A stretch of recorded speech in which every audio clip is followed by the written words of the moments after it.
नमस्कार, रफ्तार मीडिया में आपका स्वागत है। आपके साथ मैं रीना झा बालियान। खबरों का रुख करेंगे, लेकिन उससे पहले एक नजर डालते हैं इस वक्त की हेडलाइंस पर। उत्तराखंड को फिर मिली बड़ी सौगात। सीएम धामी ने 140 करोड़ से अधिक की विकास योजनाओं को दी मंजूरी। कुंभ मेले के लिए 1 अरब 13 करोड़ की धनराशि स्वीकृत। उत्तराखंड को मिले 1200 करोड़ के राहत पैकेज पर सियासत शुरू। बीजेपी ने केंद्र सरकार का जताया आभार। कांग्रेस ने आर्थिक मदद को बताया ऊंट के मुंह में जीरा। प्रदेश की मलिन बस्तियों को लेकर हरदा ने सरकार पर साधा निशाना। कहा, कांग्रेस ने मलिन बस्तियों को दिया मालिकाना हक। बीजेपी ने बस्तियों में लाल निशान लगाकर फैलाया लाल आतंक। और उत्तराखंड में फिर शुरू हुई स्पेशल इंटेंसिव रिवीजन की चर्चा। बीजेपी विधायक ने एसआईआर को बताया प्रदेश के लिए सही। कांग्रेस ने उठाए सवाल, एसआईआर से खुलेगी सरकार की पोल। और चलिए बुलेटिन की शुरुआत कर लेते हैं। मुख्यमंत्री पुष्कर सिंह धामी ने 146.19 करोड़ की कई विकास योजनाओं को स्वीकृति दी, जिसमें नैनीताल की कालाडूंगी मुख्य मार्ग तक सड़क चौड़ीकरण के लिए 3.81 करोड़ की धनराशि को मंजूरी दी गई। वहीं बागेश्वर में पंपिंग योजना के लिए 4.73 करोड़ रुपए के बजट को मंजूरी दी गई। इसके अलावा 2027 में होने वाले कुंभ मेले के लिए निर्माण कार्यों के लिए 1 अरब 13 करोड़ की धनराशि को स्वीकृत प्रदान करते हुए फिलहाल 10 करोड़ की धनराशि पहली किस्त के रूप में प्रदान की गई। प्रधानमंत्री नरेंद्र मोदी ने देहरादून पहुंचकर आपदा प्रभावितों के दर्द को सुना और 1200 करोड़ के राहत पैकेज का ऐलान किया। लेकिन इस राहत पैकेज को लेकर मुख्य विपक्षी दल कांग्रेस ने निशाना साधना शुरू कर दिया। कांग्रेस ने इसे ऊंट के मुंह में जीरा बताया। देखिए रिपोर्ट। प्रधानमंत्री नरेंद्र मोदी ने 11 सितंबर यानी कल देहरादून पहुंचकर जहां एक और आपदा प्रभावित लोग, आपदा प्रभावित वीर के दुख, दर्द और पीड़ा को समझते हुए उनसे बातचीत की, तो वहीं दूसरी ओर तत्काल प्रभाव से 1200 करोड़ की वित्तीय सहायता की घोषणा भी की। इस दौरान प्रधानमंत्री ने मृतकों के परिजनों को 2-2 लाख रुपए और घायलों को 50-50 हजार रुपए का ऐलान किया। लेकिन वहीं दूसरी तरफ पूर्व मुख्यमंत्री और कांग्रेस पार्टी के वरिष्ठ नेता हरीश रावत ने इसे नाकाफी बताते हुए ऊंट के मुंह में जीरा बताया। दरअसल उत्तराखंड में प्राकृतिक आपदा से हुए नुकसान का जायजा लेने के लिए प्रधानमंत्री नरेंद्र मोदी देहरादून पहुंचे थे। यहां आपदा राहत कार्यों की गहन समीक्षा की गई। प्रधानमंत्री ने इस दौरान अलग अलग क्षेत्रों में आपदा से हुए नुकसान का विस्तार से जानकारी लेने के साथ ही राहत बचाव कार्यों की ताजा स्थिति और भविष्य की चुनौतियों पर भी बैठक की। आपदा में हुए नुकसान को लेकर प्रधानमंत्री नरेंद्र मोदी की उच्च स्तरीय बैठक में 1200 करोड़ के राहत पैकेज का ऐलान किया गया। देखिए, जो 1200 करोड़ रुपया दिया गया है, ये भी प्रारंभिक रिलीफ है, क्योंकि प्रदेश सरकार ने जो आकलन भेजा है, जो क्षतिपूर्ति मांगी है, वो लगभग 5700 करोड़ रुपये का मांगा है। और ये अग्रिम राशि है जो फिलहाल फौरी तौर पर जो विकास कार्य हैं या जो लोगों को क्षतिपूर्ति होनी है उसको प्रारंभ किया जा सके। ये 1200 करोड़ अंतिम नहीं है। और हरीश रावत जी ने स्वयं सरकार चलाई है, उनको भी मालूम है। और जब 2013 की जो आपदा आई थी, केदारनाथ आपदा आई थी, उनसे ही पूछ लीजिए आपको अग्रिम राशि कितनी मिली थी। और ये विकास के कार्य होने हैं, क्योंकि वहाँ पर अवस्थात्मक सुविधाएं दोबारा से जुटाई जानी है। तो ये 2 दिन का काम नहीं है, ये हो सकता है अगले 2, 3, 4 साल तक भी चलेगा। और इस तरह से हमको जो केंद्र की सहायता वो मिलती रहेगी। और मेरा पूरा विश्वास है कि ये राशि कहीं न कहीं 600-700 करोड़ से ऊपर जाएगी। वहीं इस राहत पैकेज को लेकर कांग्रेस का कहना है कि इस दैवीय आपदा में प्रधानमंत्री द्वारा दिए गए राहत पैकेज नाकाफी है। उत्तराखंड के प्रति मोदी जी के प्रेम और लगाव की पोल खुल गई है। ये पैकेज सिर्फ ऊंट के मुंह में जीरा है। बहुत अच्छी तरीके से जानते हैं, बहुत सालों से इस मैकेनिज्म को जानते हैं। और ये अब इसमें कुछ वृद्धि नहीं होने जा रही है। ये तो जो है खाली एक लॉलीपॉप है जो श्री धामी जी मोदी जी के साथ सौजन्य से उत्तराखंड के लोगों को दिखा रहे हैं, केंद्रीय टीम का। अब जो मिल गया इसी के आसपास हमारा इतने साल, आपका भी महाराज हमारे बराबर ही अनुभव है। आप अपने अनुभव के प्रश्नों को टटोलिए तो आपको पता लग जाएगा कि कब कितना जो है वृद्धि हुई है इसमें। ये सवाल हम इसलिए खड़े कर रहे हैं कि जो क्षति हुई है उस क्षति के परिप्रेक्ष्य में केंद्र की सरकार को जो है पैकेज देना चाहिए था। बिहार में चुनाव होता है तो वहाँ पे तो आप 11,500 करोड़ का पैकेज एकदम से दे देते हैं, लेकिन उत्तराखंड, हिमाचल प्रदेश, पंजाब, इन सरकारों ने जो क्षति हुई थी उसका जो आंकलन करके केंद्र सरकार को दिया है, उसके सापेक्ष जो राशि दी है वो ऊंट के मुंह में जीरे के समान है। बता दें कि प्रधानमंत्री नरेंद्र मोदी समय समय पर उत्तराखंड को अपना दूसरा घर बताते रहे हैं और आपदा की स्थिति में जब राज्य ने केंद्र से आपदा में हुए नुकसान की भरपाई के लिए पैकेज की मांग की तो उन्होंने 1200 करोड़ के राहत पैकेज की घोषणा की, लेकिन कांग्रेस ने इसे ऊंट के मुंह में जीरा करार दिया है। रफ्तार मीडिया के लिए देहरादून से अशोक कुमार की रिपोर्ट।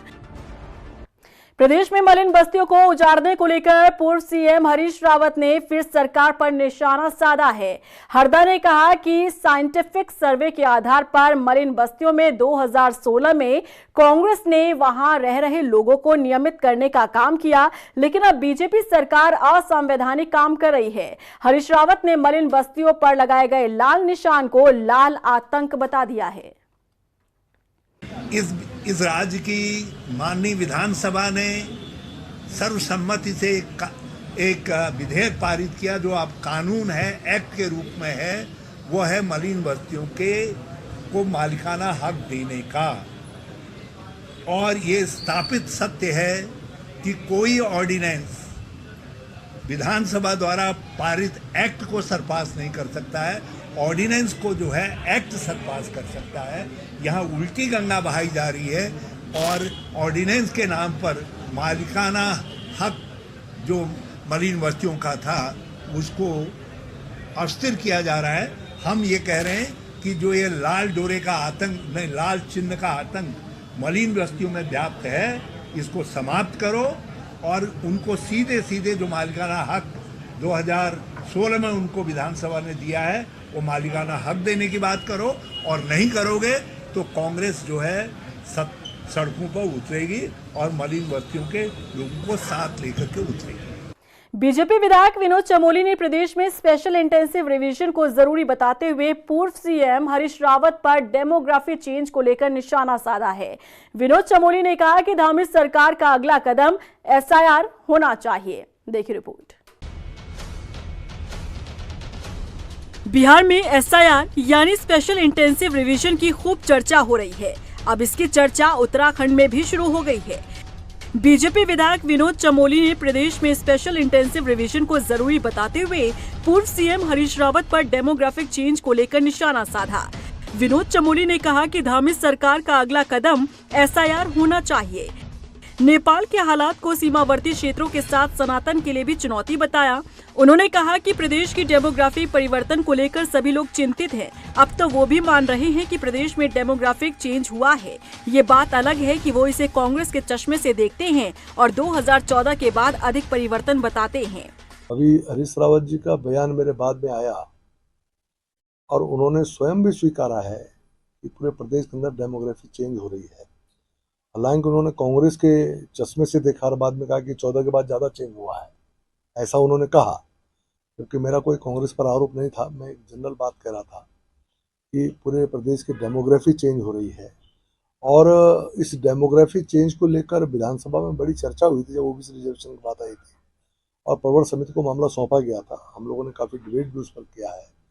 इस डेमोग्राफी चेंज को हमको बचाना पड़ेगा क्योंकि कोई भी क्षेत्र है अपनी विशिष्ट संस्कृति को लिए हुए होता है। वहीं कांग्रेस प्रदेश अध्यक्ष करण माहरा का कहना है कि SIR की पोल पहले ही राज्य में खुल गई है। बिहार में कुत्तों के नाम वोटर लिस्ट में दर्ज हैं और जीवित व्यक्तियों के नाम काटे गए हैं। सरकार की नीयत खराब है। देखिए, SIR की जो टोटल पोल है वो पहले ही राज्य में खुल गई। बिहार में जिस तरीके से कुत्तों के नाम चढ़े हैं, गधे घोड़ों के नाम चढ़े हैं, जीवित व्यक्तियों के नाम गायब हैं, जिनको मरा हुआ दिखा रखा वो खुद आके सामने खड़े होकर कह रहे हैं हम जीवित हैं। तो ये हालात हैं। और जिस तरीके से लोगों के नाम काटे गए, चालाकी ये की गई कि जो आधार कार्ड है उनको नहीं मानेंगे, फिर सुप्रीम कोर्ट ने कुछ रूलिंग दी। तो सरकार की नीयत ख़राब है। सरकार के संगठनों की नीयत खराब है और वो हर राज्य में उसी तरीके की बेईमानी करना चाहते हैं जैसे उन्होंने महाराष्ट्र में की, जैसे उन्होंने अन्य राज्यों में की और आप बिहार में करने की कोशिश कर रहे हैं। इसलिए हम जानते हैं अगर SIR लागू हो तो उसके पहले कुछ नॉर्म्स हों जो करेक्ट हों, उसमें सभी दलों के लोगों की एक सहमति बैठक बुलाया जाए और जो चीज़ों में उसमें सुधार करने हैं उसको सुधार किया जाए। उत्तराखंड में डेमोग्राफिक चेंज को लेकर अब सत्ता पक्ष SIR को जरूरी बता रहा है तो वहीं विपक्ष SIR को लेकर सवाल खड़े कर रहा है। पक्ष विपक्ष की इस लड़ाई में नुकसान राज्य की जनता का हो रहा है। रफ्तार मीडिया के लिए देहरादून से सुशांत सिंह की रिपोर्ट। राजधानी देहरादून के दून मेडिकल कॉलेज अस्पताल में आयुष्मान योजना के तहत MRI और CT स्कैन जैसी जरूरी चीजें बंद होने से मरीजों को समय पर इलाज नहीं मिल रहा है। मजबूरन उन्हें हजारों रुपए खर्च कर निजी लैब में जांच करानी पड़ रही है। कई मरीज इलाज अधूरा छोड़कर अस्पताल से डिस्चार्ज हो रहे हैं। वहीं इस पूरे मामले पर दून अस्पताल के CMS डॉक्टर RS बिष्ट ने बताया कि आयुष्मान योजना में कुछ कोड्स में दिक्कत आती है और इस समस्या का जल्द समाधान निकाला जाएगा। कुछ केसेस में ये होता है कि कभी ज़रूरत से ज़्यादा हमें करवाना पड़ता है, जैसे ऑपरेशन से पहले एक CT करा लिया, फिर हमें ज़रूरत पड़ती है डॉक्टर को ऑपरेशन के बाद CT MRI दोबारा कराने के लिए, तो उस केसेस को एक्सेप्ट नहीं करते हैं। उसके रिलेटेड कल हमारी प्राधिकरण में बात चल रही है। हम कल मुझे खुद उनके पास जाना और वार्ता करके ये इसका बीच का कोई रास्ता निकालेंगे ताकि मरीजों को ऐसा दिक्कत ना हो। हमारे यहाँ जो भर्ती मरीज हैं उनसे रिलेटेड कोई भी दिक्कत आयुष्मान में नहीं है। मरीज़ रेगुलरली भर्ती हो रहे हैं। आज की तारीख में भी लगभग 70 से 100 मरीज़ रोज़ाना हमारे अस्पताल में आयुष्मान के थ्रू भर्ती हो रहे हैं और उनको लाभ मिल रहा है। गदरपुर के 15 बटालियन NDRF परिसर में कमांडेंट सुदेश कुमार दराल ने बताया कि उत्तराखंड में 14 जगह पर NDRF की टीम तैनात है और प्रधानमंत्री नरेंद्र मोदी भी NDRF और अन्य राहत बचाव दलों से मुलाकात कर उनका मान और उत्साह उन्होंने बढ़ाया। बिल्कुल कोई दो राय नहीं है। प्रधानमंत्री जी ने, जैसा मैंने बताया, मार्गदर्शन के रूप में उन्होंने कुछ एडवाइस दी, सभी को बताया किस प्रकार से और अच्छा समन्वय स्थापित करना है और अच्छी दुनिया में कैसे भी गैजेट्स हों, इक्विपमेंट्स हों, वो सारे हमारे पास होने चाहिए। क्या हम खुद अपना इनोवेशन के ज़रिए बना सकते हैं उस पर, क्योंकि हम लोग ग्राउंड जीरो पे काम करते हैं, उस पर काम हो। मॉक एक्सरसाइजेज, संयुक्त अभ्यास जिसको बोलते हैं, जॉइंट एक्सरसाइजेज, वो भी होनी चाहिए सभी एजेंसीज़ के बीच में। तो इतना अच्छे तरीके से प्रधानमंत्री जी ने जो है पूरी एजेंसीज़ को बताया, तो इस बारे में भी काफ़ी विस्तृत चर्चा हुई। हल्द्वानी नैनीताल हाईवे पर बेलवा खान में भारी मलबा आने से हाईवे पूरी तरह से बंद हो गया है। मौके पर पहुंचे ADM विवेक राय ने JCB से मलबा हटवाकर हाईवे खोलने का काम शुरू करवाया। इस दौरान यातायात पूरी तरह से बाधित रहा। दरअसल इस बरसात के सीजन में लगातार इलाके में भूस्खलन हो रहा है, जिससे यात्रियों को भारी दिक्कतों का सामना करना पड़ रहा है। मलबा आया है, देख के हम इसको हटा रहे हैं, JCB लगी हुई है, लेकिन रास्ता बंद है। नैनीताल से हल्द्वानी जाने वाले, साथ ही जूलीकोट से हल्द्वानी जाने वाले कृपया भवाली के रास्ते जाएं। जाम बहुत ज़्यादा है, इसमें आगे आप फंसेंगे। ऋषिकेश गंगोत्री राष्ट्रीय राजमार्ग नरेंद्रनगर के पास बगरधार के पास रात 8 बजे ये रास्ता बंद रहा। पहाड़ी से आए मलबे को हटाने का काम लगातार जारी है, लेकिन अभी तक रास्ता सुचारू नहीं हो पाया है और मौके पर BRO, स्थानीय प्रशासन और पुलिस प्रशासन तैनात है। रास्ता बंद होने से सड़क पर दोनों ओर वाहनों की लंबी लंबी कतारें लगी हैं। वैकल्पिक व्यवस्था के तौर पर छोटे वाहनों को राजमहल से police training centre Devaldhar via Hindola खाल के रूट से भेजा जा रहा है। 8 बजे के बंद हो गए थे और 8:30 बजे हम यहाँ पर आ गए थे और 11 बजे तक हमने काम किया। उसके बाद विजिबिलिटी 0 हो गई, कुछ नहीं दिख रहा था कोहरा के कारण। फिर हमने काम बंद कर दिया। सवेरे 5 बजे हम आ गए थे और 5 बजे जितना हम खोल रहे हैं उतना ही और आ रहा है और अभी भी 2-3 घंटा लगने की संभावना है। 5 बजे तक छोटी गाड़ी के लिए कम से कम इसको खोलने की कोशिश करते हैं। रोड कल रात को 8 बजे के आसपास बंद हो गई थी। उसके बाद रोड बंद होते ही हम लोग BRO को तय करके यहाँ पे 2:30 बजे तक काम करवाया है, लेकिन उसके बाद यहाँ पे घना कोहरा छा गया था और बारिश भी शुरू हो गई थी, जिससे काम बंद करना पड़ा। लेकिन सुबह 5 बजे मैंने काम स्टार्ट करवा दिया था। हमारी जो है इस समय 4 JCB और 1 प्रोप्लेन यहाँ पे काम कर रही है, आपको दिखाई दे रहा होगा। लेकिन यहाँ पे जो दिक्कत है, तकरीबन 250 मीटर के आसपास से लैंडस्लाइड हुआ है और इसमें किसी भी तरह से ट्रैफिक को चलाना अभी बिल्कुल भी मतलब मनुष्य की दृष्टि से उनके मतलब जन की सुरक्षा की दृष्टि से मुझे सर्वाधिक प्रिय नहीं लग रहा है, लेकिन रोड अभी तकरीबन 3 घंटे लगेंगे खुलने में।